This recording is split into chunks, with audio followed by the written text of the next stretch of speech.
Indy Mogul. Hey Indy Mogulers, Russell here with something a little different for you this week. For many of you, the idea of a drive-in movie theater is probably just something that you've heard your parents talk about. Oh, back in the day, we would always go see movies at the drive-in movie theater. Too bad they're not around anymore. But recently I was contacted by a group called the DriveIn Film Festival. My name is Cece Webster. I'm the founder and creative director of the DriveIn Film Festival. I'm Rana. I'm the director of the 6th Annual DriveIn Film Festival, and we are so happy to be here. As the DriveIn Film Festival, we bring independent films to drive-ins across the country. This is our base drive-in, the Delsea Drive-in, and we've been working with Doc John DeLeonardis for 6 years now. We got these here. Open the box and start tweaking up. There won't be a lot of sound in that. Don't make it look messy, Mark. I'll say, look, it looks like mess. Don't listen to a drive-in. This is my first drive-in. Oh, come on. It started in 1949, it was built.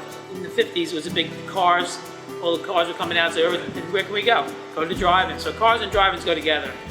And that's like 4,000 or 5,000 at that time. And it closed in 87 because there was a lot of bad movies coming out. Movie studios tried to grab whatever they could, so you got a lot of X-rated things, and people just didn't want to go for that. And then property values went up, home entertainment went up, so people said, well, why should I go there when I can do this in my house?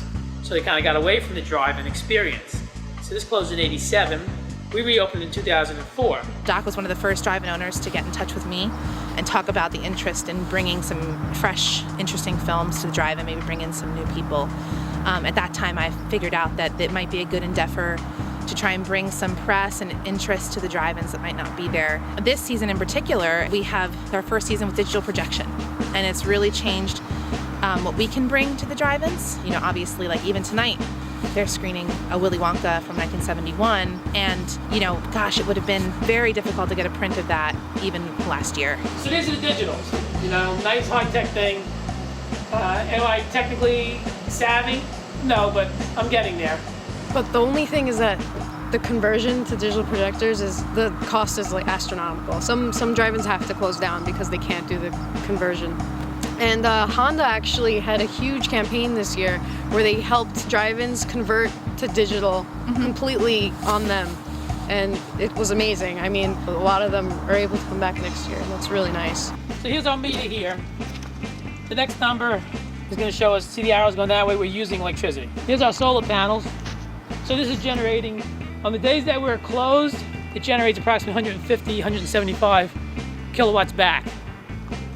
The days that we're open, we use about 200 with the two projectors going full shows. So every couple days that we're closed, actually, we're generating back. And it keeps our cost down. Electric bill's about a third of what it was, so it allows us not to have to raise prices. You know, we're trying to keep it affordable for families. There you go. Willy Wonka and Free Birds. Any outside food here? I'm sorry? Any outside food here? No, sir. Unlike movie theater chains or even smaller repertory cinemas that might be in different towns, the drive-ins do have blockbuster first-run films. Problem with that is they don't have the same ability to get that information out, and a lot of them, older owners, don't know anything about social media yet or getting into the social media game. I think Doc and Jude have done a great job finally with their website. They have a new website this year. One of the biggest issues they have is that in the Northeast Coast, of course, they can't stay open year-round. So here we are. It's November the 9th. It's chilly out, as you can see. We're bundled up a little bit. The great news is that we can be warm in our cars and, you know, use a little bit of that heat here and there. But that's one of the hardest parts about a lot of drive-ins across the country. They're not in Florida or California or Texas where you can stay open year-round. And so the best thing we can do is bring new audiences, bring fresh films, and also, you know, be patrons to the concession stand, which is where they get a majority of their, you know, funds from. People need to come in, enjoy themselves. The kids get to run around, sit down, have a real meal. We have an awesome menu. We've got a menu like no other drive-in that I know of. I can smell it now, fresh off the grill. It's the specialty of the house here at Intermissions. 1/3 pound of pure perfection. Why, I'm talking about our world-famous Delsea burger. Oh my gosh, it's amazing. They have everything. They have pierogies, edamame, nachos, pretzels, like fresh pizzas, subs, you name it. As we're in New Jersey, they have really good custard. They didn't come into this business, I think, expecting to be people who were in the kitchen all the time. What's great about that is that they've learned that if you make the customers happy and keep them coming up for food, that the business will thrive. Everybody is raving about the food. What do you say to that? Certainly is. Yeah, I would say sure. There you go. Why not? Yeah. Well, you know why? Because our standard is us. If we don't eat it,